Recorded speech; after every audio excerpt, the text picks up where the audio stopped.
Innal hamdalillah nahmaduhu wa nasta'inuhu wa nastaghfiruh wa na'udzu billahi min shururi anfusina wa min sayyiati a'malina may yahdihillahu fala mudilla lahu wa may yudlil fala hadiya lahu wa asyhadu an la ilaha illallah wahdahu la syarika lahu wa asyhadu anna Muhammadan abduhu wa rasuluh.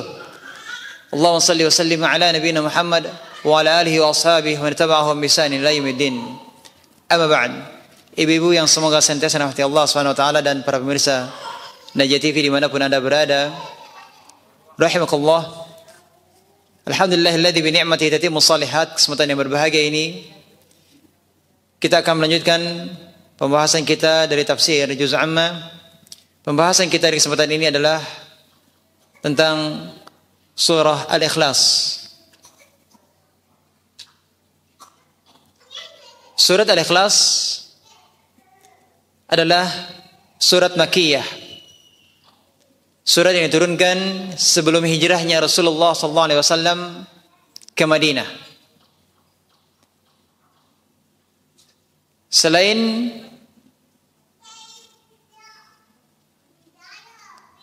Qul huwallahu ahad yang dikenal dengan surat Al-Ikhlas, ada juga surat yang lain yang disebut juga atau dinamakan dengan surat Al-Ikhlas. Pada pertemuan yang lalu telah kita bahas, surat ini juga terdapat di juz amma, juz yang ke-30. Ibu-ibu masih ingat surat apa yang dimaksud? Yang juga dinamakan dengan surat Al-Ikhlas? Surat apa, Bu? Ya, ada yang menjawab? Surat yang dinamakan juga dengan surat Al-Ikhlas. Selain surat Qul huwallahu ahad, Al-Kafirun. Naam, ahsan, barakallahu fiik. Al-Kafirun juga disebut dengan surat Al-Ikhlas. Kedua surat ini menunjukkan tentang al-bara'ah minasyirk. Al-bara'ah artinya berlepas diri minasyirk, dari kesyirikan. Kalau yang kita pelajari di surah Al-Kafirun, Allah SWT menegaskan agar Nabi kita Muhammad SAW berlepas diri dari kekufuran orang-orang kafir, berlepas diri dari kesyirikan orang-orang musyrik. Di surat Al-Ikhlas ini yang akan kita pelajari adalah berlepas diri dari segala bentuk kesyirikan dan juga berlepas diri dari segala tuduhan yang dialamatkan kepada Allah Subhanahu wa taala. Di antara tuduhan yang dialamatkan kepada Allah Subhanahu wa taala apa? Allah punya anak. Subhanallah. Surat Al-Ikhlas yang kita pelajari ini disebut dengan surat Al-Ikhlas karena seluruh ayatnya berbicara tentang sifat-sifat Allah Subhanahu wa taala. Pada surat ini tidak ada perintah ataupun larangan. Tidak juga ada janji ataupun ancaman. Murni surat ini adalah berbicara tentang apa? Sifat-sifat Allah Subhanahu wa taala. Ya, memang tidak seluruh sifat. Ya, karena surat ini adalah surat yang pendek. Tidak semua sifat-sifat Allah Subhanahu wa taala disebutkan atau dibahas pada surat ini. Yang dibahas pada surat ini adalah bahwasanya satu-satunya yang berhak sebagai Tuhan adalah Allah Subhanahu wa taala. Oleh karenanya Allah adalah satu-satunya yang berhak untuk disembah. Kita akan mendapati surah Al-Ikhlas ini menjelaskan tentang sifat-sifat Allah Subhanahu wa taala. Coba kita perhatikan pada masing-masing ayat, kita akan dapati bahwasanya qul huwallahu ahad, bahwasanya Tuhan itu adalah Maha Esa. Kemudian bahwasanya di ayat yang lainnya Allah jelaskan bahwa Tuhan itu tidak butuh kepada siapapun. Adapun selain Tuhan pasti membutuhkannya. Sifat yang ketiga bahwa Tuhan itu tidak dilahirkan dan tidak pula melahirkan. Artinya Tuhan itu tidak punya ibu dan juga tidak punya anak. Tuhan tidak punya orang tua, tidak punya anak. Dan bahwasanya Tuhan tidak ada yang menyerupainya. Tidak ada yang sama ataupun mirip dengannya. Sama sekali tidak ada. Maka seakan-akan sepertinya Allah SWT menjelaskan bahwa inilah syarat sebagai Tuhan, bahwa Tuhan itu adalah Maha Esa, tidak butuh kepada siapapun. Ya, Tuhan itu tidak butuh kepada siapapun. Akan tetapi selain Tuhan pasti butuh kepadanya. Tuhan itu tidak dilahirkan, tidak pula melahirkan, dan juga tidak boleh ada yang sama atau setara dengannya. Coba kita perhatikan pada agama-agama yang lain selain Islam, apakah terpenuhi keempat syarat ini? Bisa kita katakan bahwa empat syarat ini hanya terpenuhi pada Allah Tabaraka wa Ta'ala saja. Kemudian berkenaan dengan surat Al-Ikhlas ini, sebagaimana juga surat Al-Kafirun, riwayat yang menjelaskan tentang kapan dibacanya surat Al-Ikhlas, akan kita dapati bahwa surat Al-Ikhlas ini adalah surat yang begitu seringnya dibaca oleh Nabi SAW, dan beliau pun juga menganjurkan untuk sering membacanya. Ketika kita belajar surah Al-Kafirun, kita dapati bahwa anjuran membaca surah Al-Kafirun juga bersama dengan surat Al-Ikhlas. Masih ingat Bu kapan kita membaca surat Al-Kafirun? Di rakaat yang pertama setelah Al-Fatihah, dan juga membaca Al-Ikhlas di rakaat kedua setelah membaca Al-Fatihah.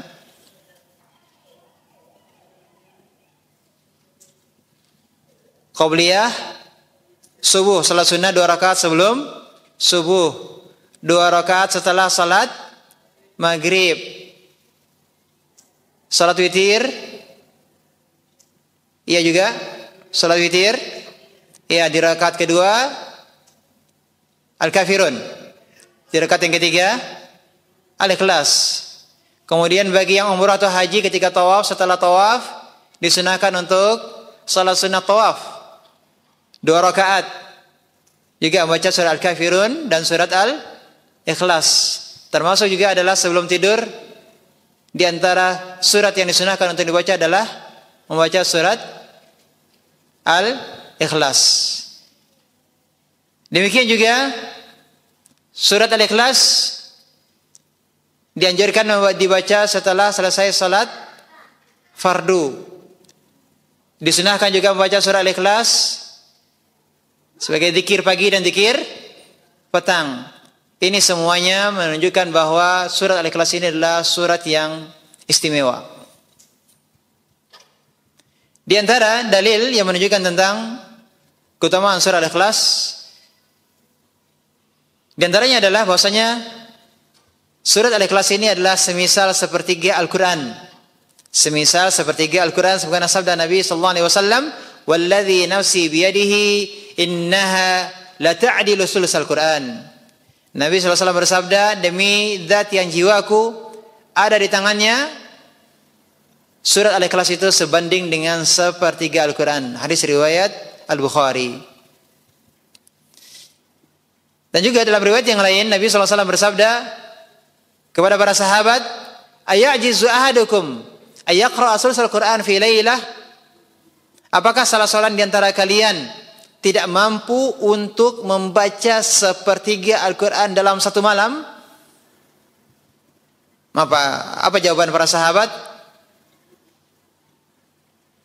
Mendengar pertanyaan Rasulullah tersebut, syaqqa dzalika alaihim. Mereka merasa berat ya membaca sepertiga Al-Quran, berarti 10 juz dalam satu malam.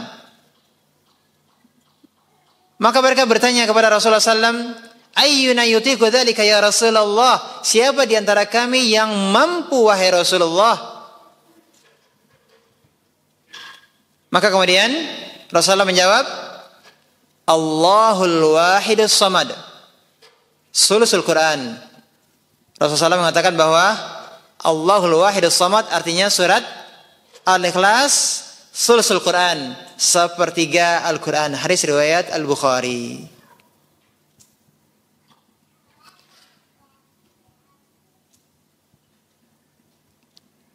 Dalam riwayat yang lain juga dalam Sahih Al-Bukhari, ketika Rasulullah SAW mengutus seorang laki-laki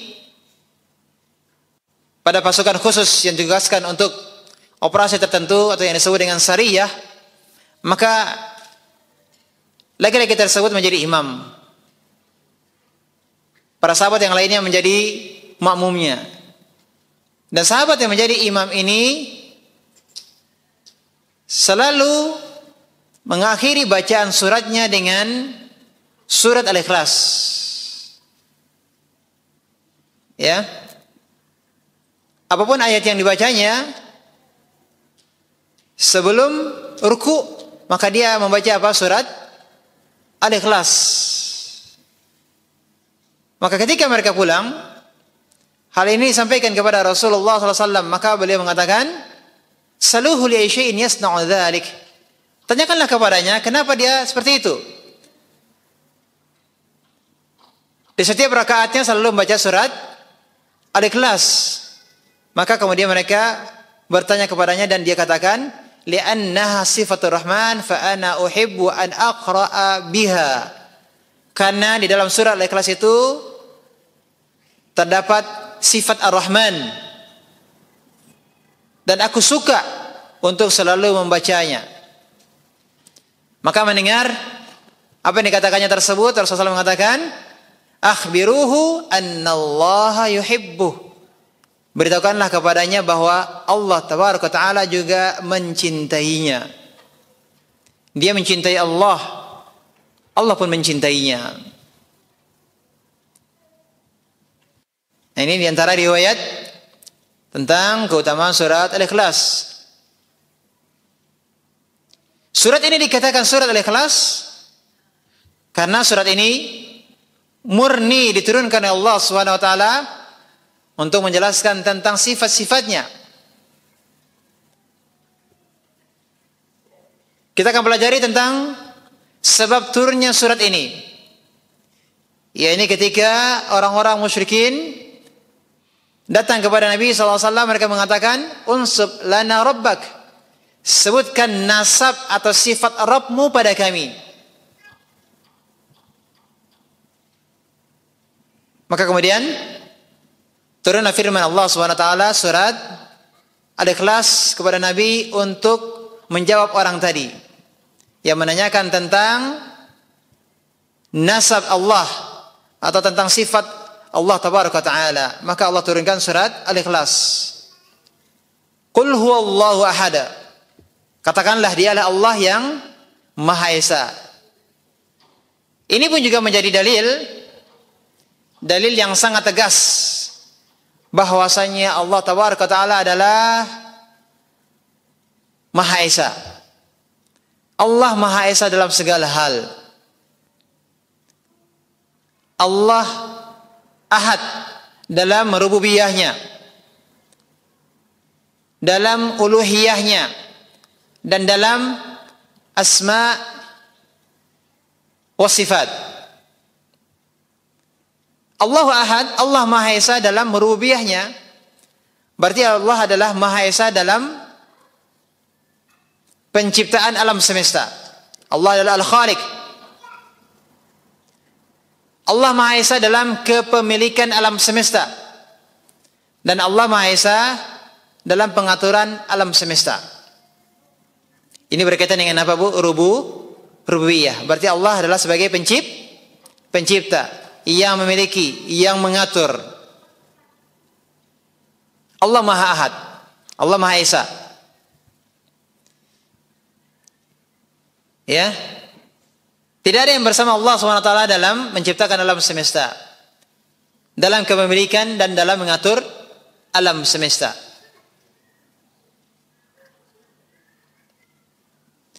Maka siapa yang meyakini ada selain Allah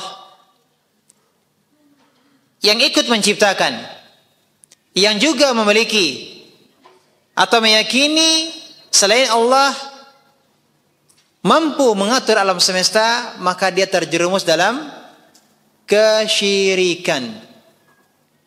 Kesyirikan dalam apa? Kesyirikan yang dimaksud tauhid rububiyah.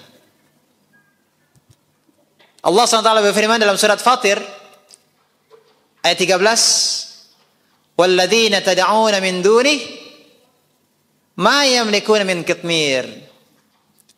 Orang-orang yang kamu seru, yang kamu sembah selain Allah, tidak mempunyai apa-apa, walaupun setipis kurit ari.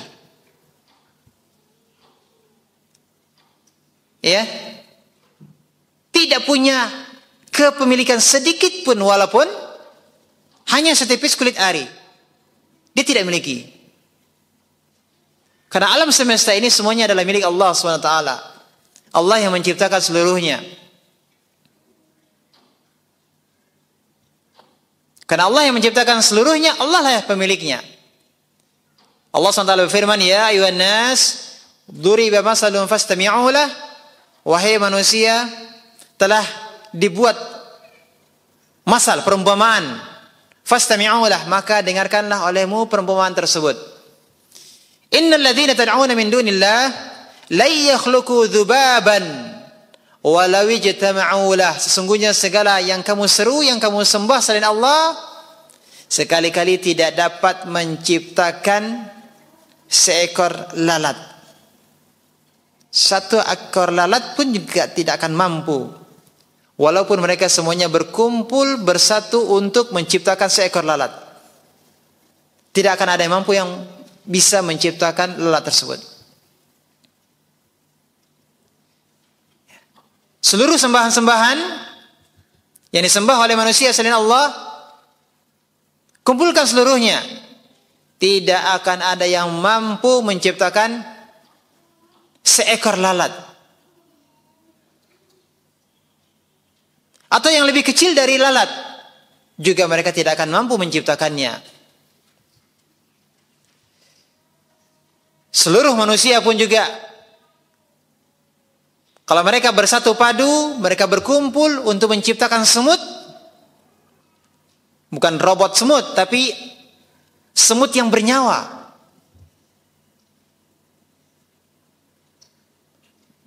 Bahkan sebuah biji, satu biji yang diletakkan di tanah, yang dapat tumbuh, yang dapat dipanen, yang dapat dimakan, tentu semuanya mereka tidak akan mampu.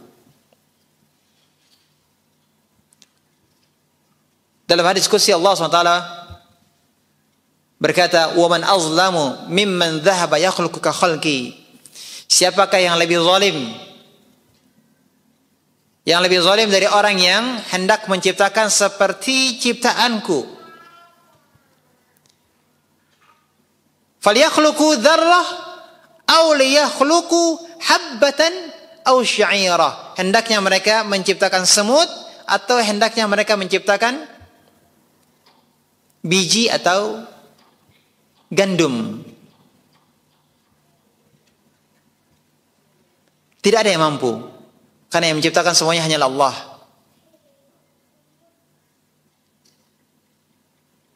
Maka dengan demikian, hanya Allah lah yang menciptakan, maka hanya Allah lah yang memiliki.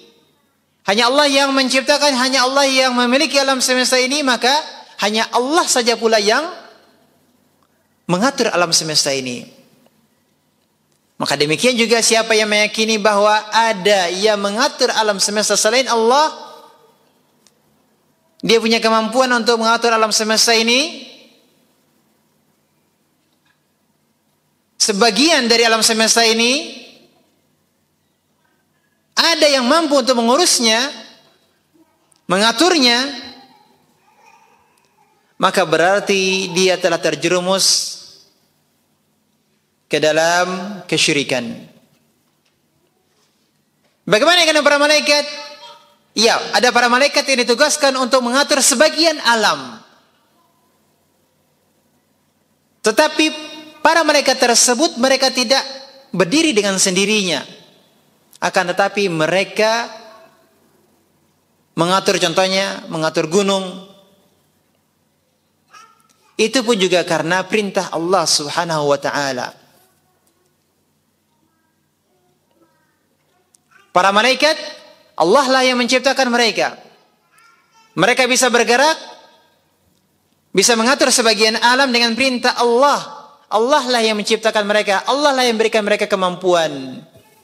Maka demikian juga berarti para malaikat sedikit pun tidak berhak untuk disembah, karena mereka diciptakan dan diberikan kemampuan oleh Allah Subhanahu wa taala. Mereka bergerak dengan perintah Allah Subhanahu wa taala. Ya.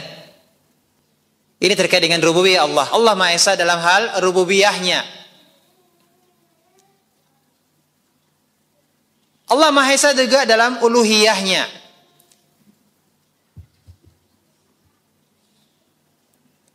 Tidak ada yang berhak disembah selain Allah Tabaraka Ta'ala. Yang menyembah selain Allah, ya, yang berdoa kepada orang saleh yang telah meninggal dunia, berdoa kepada jin, berdoa kepada malaikat, wali-wali yang saleh, kepada patung-patung, kepada Tuhan-Tuhan yang mereka yakini sebagai Tuhan selain Allah, maka berarti terjerumus ke dalam kesyirikan. Syirik dalam hal apa? Uluhiyah. Peribadatan kepada Allah. Peribadatan kepada Allah. Juga Allah Maha Esa dalam nama-nama dan sifat-sifatnya. Maka tidak ada sesuatu pun yang sifatnya sama dengan Allah Subhanahu wa ta'ala. Ayat yang kedua, Allahus Samad. Allah adalah As-Samad. Di antara terjemahan As-Samad itu artinya Allah adalah Tuhan yang bergantung kepadanya segala sesuatu. Jika kita merujuk kepada tafsiran para salaf, As-Samad artinya Al-mustagni an kulli ahad wal muhtaju ilaihi kullu ahad.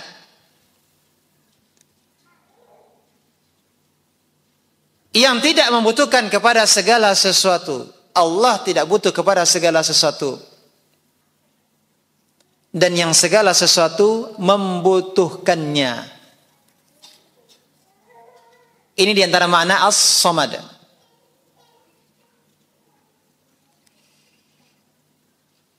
Yang tidak membutuhkan kepada segala sesuatu dan yang segala sesuatu membutuhkannya. Allah As-Samad. Bergantung kepadanya segala sesuatu. Tafsiran yang lain dari As-Samad, makna As-Samad adalah alladzi laisa biajwaf wala ya'kulu wala yashrab. Yang tidak ada rongganya dan tidak makan dan tidak minum. Tafsiran yang lain dari As-Samad adalah yang sempurna dalam segala sifat mulia.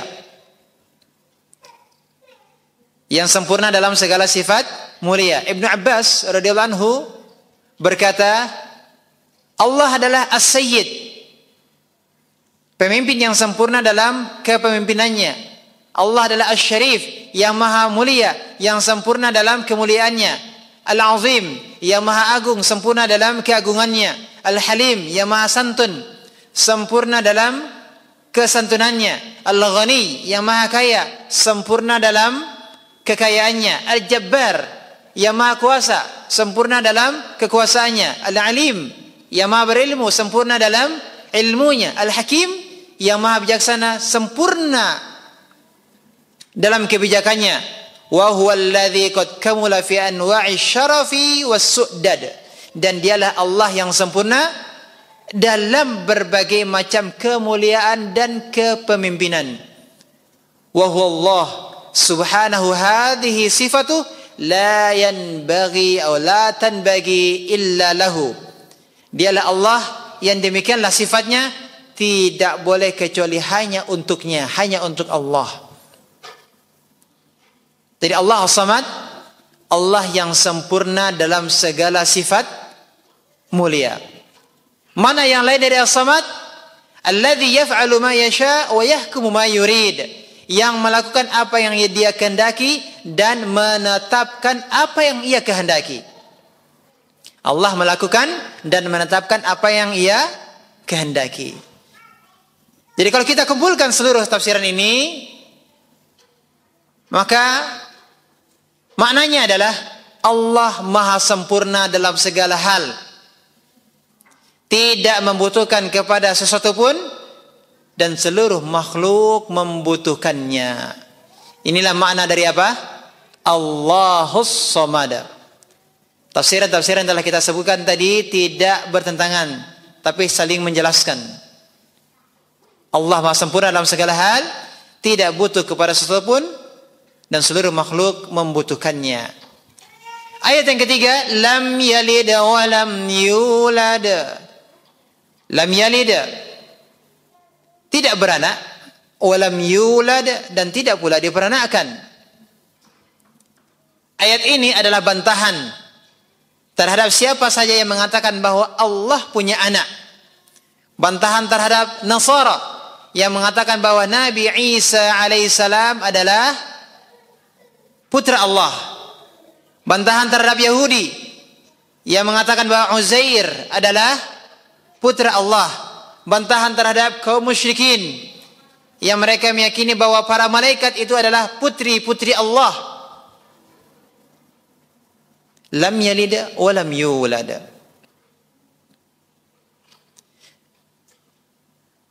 Lam yalid, seandainya Allah itu beranak, seandainya Allah itu memiliki anak, Allah melahirkan, maka akan ada sekutu bagi Allah. Akan ada Tuhan yang kedua. Karena Tuhan yang dilahirkan mirip dengan yang melahirkan. Anak itu mirip dengan orang tuanya, ya atau tidak? Anak itu mirip dengan orang tuanya.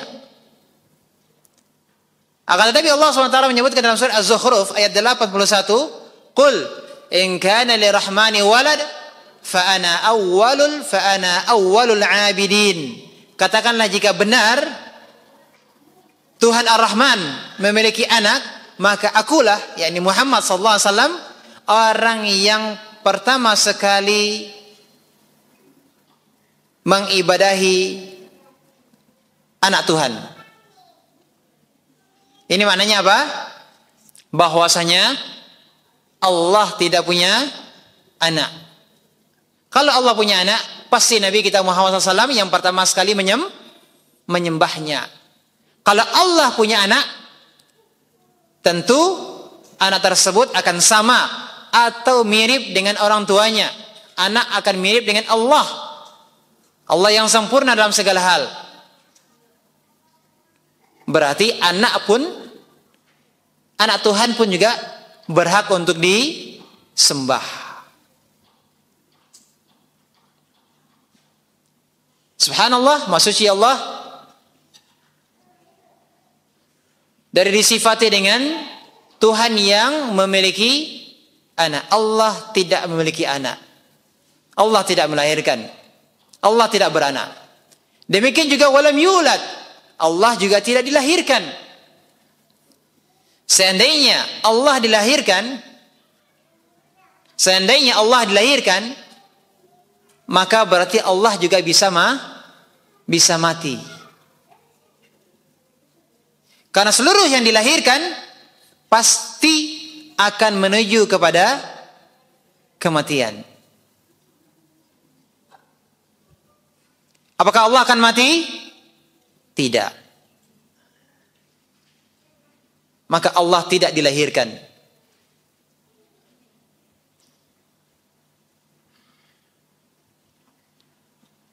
Lihatlah bagaimana lancangnya manusia, ya, manusia-manusia yang lancang mensifati Allah memiliki anak, juga mengatakan bahwa Allah dilahirkan.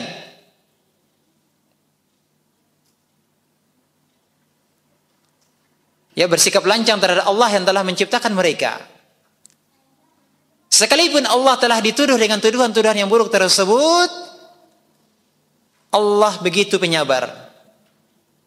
Allah disakiti, akan tetapi Allah begitu penyabar. Ya, orang-orang Nasrani mengatakan bahwa Allah memiliki anak.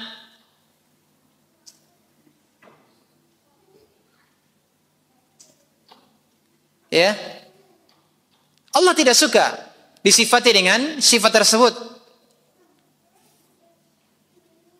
Akan tetapi, sekalipun Allah telah dituduh, ya, dikatakan dengan sifat yang buruk tersebut bahwa Allah memiliki anak, akan tetapi Allah masih saja memberikan kepada makhluknya rizki walaupun mereka menyakitinya. Allah Maha Kuat, Allah Maha bersabar lebih dari makhluknya. Ya, kalau kita disematkan atau dituduhkan dengan tuduhan-tuduhan yang buruk, bisa saja kita tidak sabar, kita tidak kuat. Kita tidak akan bisa berbuat baik kepada orang yang telah menyakiti kita, yang telah menuduh kita dengan tuduhan yang tidak benar. Nabi SAW bersabda, "Ma ahadun asbaru ala adhan sami'ahu min Allah yad'una lahul walad thumma yu'afihim wa yarzuquhum." Tidak ada seorang pun yang lebih sabar terhadap gangguan yang ia dengar. Tidak ada seorang pun yang lebih sabar daripada Allah.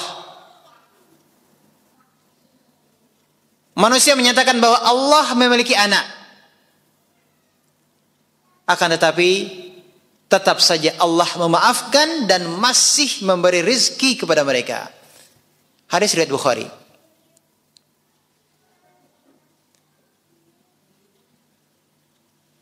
Demikian juga dalam riwayat yang lain, hadis qudsi, Allah SWT berfirman, "Syatamani ibnu Adam, wa ma yanbaghi lahu ayyashtimani." Manusia telah mencelaku dan tidak patut, tidak pantas bagi manusia untuk mencelaku. Dan manusia mendustakanku dan tidak pantas bagi manusia berbuat seperti itu. Amma syatmuhu faqauluhu inna li walada. Celaan manusia kepadaku, kata Allah, yaitu aku dikatakan memiliki anak. Jadi siapa yang mengatakan Allah punya anak berarti dia telah mencela Allah. Wa amma takdzibuhu faqauluhu laisa yu'iduni kama bada'ani. Sedangkan mereka mendustakanku dengan mengatakan bahwa aku, yakni Allah, tidak mungkin menghidupkan kembali mereka sebagaimana aku telah menciptakannya. Ini adalah merupakan kerusakan terhadap Allah SWT. Ya, yang mengatakan bahwa tidak mungkin Allah akan menghidupkan kembali setelah mereka meninggal dunia. Padahal Allah lah yang menciptakan mereka pertama kali dari tidak ada menjadi ada. asal muasal mereka tidak ada sama sekali, kemudian Allah ciptakan menjadi ada, maka tentunya lebih mudah bagi Allah untuk menghidupkan kembali yang telah pernah ada sebelumnya, yang telah Allah matikan kemudian Allah hidupkan kembali. Tentu lebih mudah untuk menciptakan dari sesuatu yang tidak ada sama sekali, bisa Allah ciptakan menjadi ada, apalagi hanya untuk menghidupkan yang telah mati. Jadi ini Allah katakan, yang mengatakan bahwa Allah punya anak, berarti dia telah mencelanya. Dan mengatakan bahwa tidak ada kehidupan setelah kematian, Allah tidak akan mungkin akan menghidupkan manusia yang telah mati, maka berarti itu adalah dia telah mendustakan Allah Tabaraka wa Ta'ala.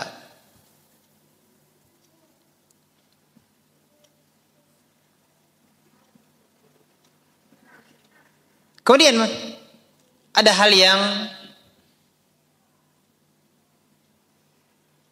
sesuatu yang aneh, perbuatan dari sebagian orang-orang muslim, sebagian kaum muslimin yang membaca surat Al-Ikhlas. Mereka tahu tentang surat Al-Ikhlas. Bisa kita katakan tidak ada kaum muslimin yang tidak mengetahui surat Al-Ikhlas. Akan tetapi bagaimana dengan perbuatan mereka? Kita dapati di antara mereka ada mengucapkan selamat Natal kepada kaum Nasrani. Hakikatnya hari Natal bagi mereka adalah merayakan hari lahirnya Nabi Isa alaihissalam sebagai anak Allah, bukan lahirnya sebagai Nabi. Itu artinya sebagaimana yang telah kita sebutkan tadi, kalau ada yang mengatakan bahwa Allah punya anak, berarti dia telah mencela Allah, telah mencaci Allah. Maka dengan demikian, kalau ada seorang muslim yang mengucapkan ucapan selamat tadi, maka sama saja dengan dia menyatakan bahwa Allah punya anak, berarti dia sedang mencela Allah. Bagaimana lancangnya seorang muslim bisa mengucapkan hal tersebut. Dia ridha untuk mengucapkan ucapan tersebut. Di mana identitasnya sebagai seorang muslim, seorang mukmin, seorang muwahhid yang mentauhidkan Allah Subhanahu wa taala.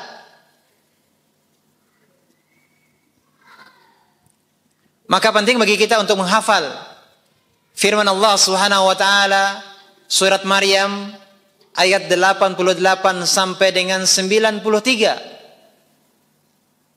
Silakan kita buka, kita lihat dengan baik, kita pahami maknanya. Kita hafalkan. Firman Allah Subhanahu wa taala, "Wa qalu ittakhadar rahmanu walada." Wa qalu, dan mereka berkata, ittakhadar rahmanu walada. Ar-Rahman, Allah Ar-Rahman, ittakhadha, mengambil atau mempunyai, walada, mempunyai anak. Mereka berkata bahwa Tuhan yang Maha Pemurah mempunyai anak. Ayat 89, laqad ji'tum syai'an idda. Sesungguhnya kamu telah mendatangkan suatu perkara yang sangat mungkar. Allah katakan itu adalah sesuatu yang sangat mungkar. Mengatakan bahwa Allah mempunyai anak itu adalah merupakan sesuatu yang sangat mungkar. Syai'an idda, suatu perkara yang sangat mungkar. Ayat 90, takadu samawatu yatafattarna minhu wa tanshaqqul ardu wa takhirul jibalu hadda. Takadu samawatu yatafattarna, hampir-hampir langit pecah. Wa tanshaqqul ardu, dan bumi terbelah. Wa takhirul jibalu, dan gunung-gunung Wa takhirul jibalu hadda, dan gunung-gunung apa? Runtuh. Hampir-hampir langit pecah. Dan bumi terbelah dan gunung-gunung runtuh disebabkan karena ucapan tersebut. Ucapan apa? Allah memiliki anak. Ayat 91. An da'u lirrahmani walada. Mereka mendakwakan, mereka mengatakan bahwa Allah Ar-Rahman memiliki anak. Ayat 92. Wa ma yanbaghi lirrahmani ayyattakhidha walada, dan tidak layak bagi Ar-Rahman, Tuhan yang Maha Pemurah, mengambil atau mempunyai anak. Ayat 93. In kullu man fis samawati wal ardi illa atir rahmani abda. Tidak seorang pun fis samawati, di langit, wal ardi ataupun di bumi, illa atir rahman, kecuali akan datang kepada Allah Ar-Rahman abda, sebagai seorang hamba. Semuanya akan datang kepada Allah, di langit maupun yang di bumi, akan datang kepada Allah sebagai abda, seorang hamba. Tidak ada yang datang sebagai anak Tuhan. Tidak ada yang datang sebagai Tuhan yang disembah. Ini kita baca dengan baik. Kalau bisa kita hafal. Surat apa tadi? Maryam, ayat 88 sampai dengan 93. Maka sekali lagi, tidak patut bagi seorang muslim untuk mengucapkan selamat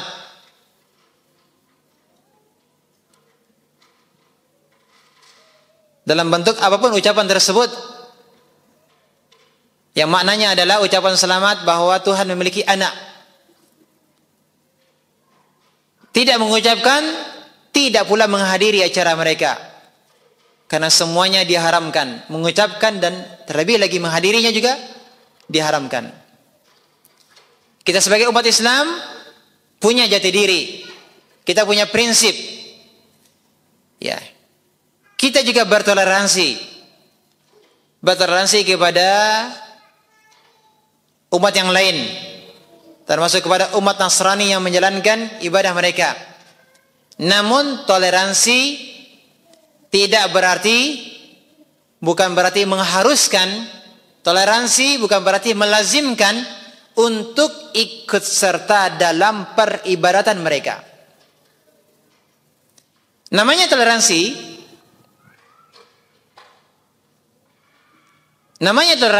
ya, menunjukkan adanya penghormatan dengan tetap menunjukkan adanya perbedaan. Mereka punya keyakinan demikian, mereka silakan beribadah. Lakum dinukum waliyadin. Ini namanya toleransi.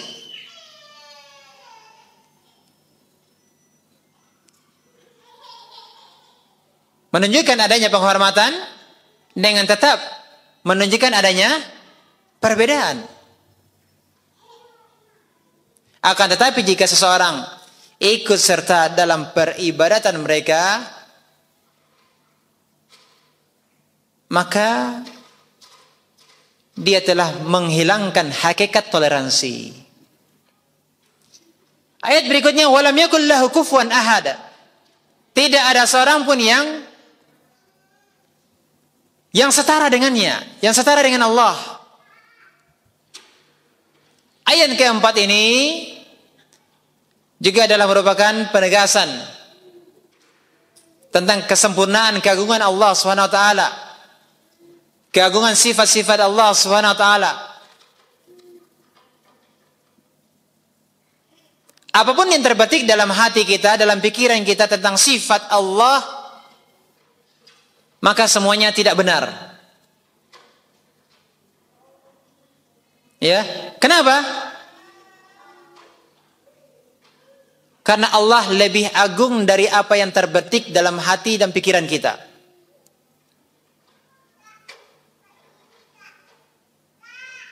Ya, hati kita, pikiran kita tidak akan sanggup untuk menggapai atau menggambarkan secara sempurna bagaimana keagungan Allah Subhanahu wa taala.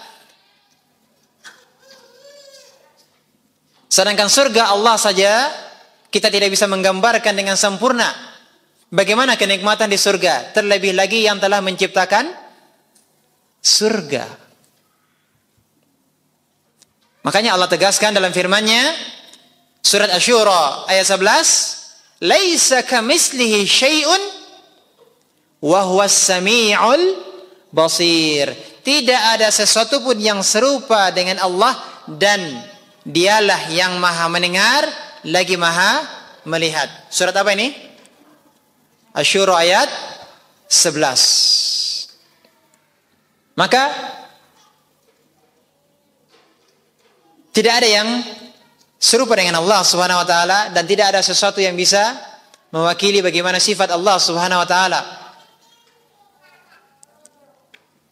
Allah Maha melihat, Allah Maha mendengar, akan tetapi tidak seorang pun dari makhluknya yang disifati dengan mendengar, yang disifati dengan melihat sama seperti mendengar dan melihatnya Allah Subhanahu wa taala.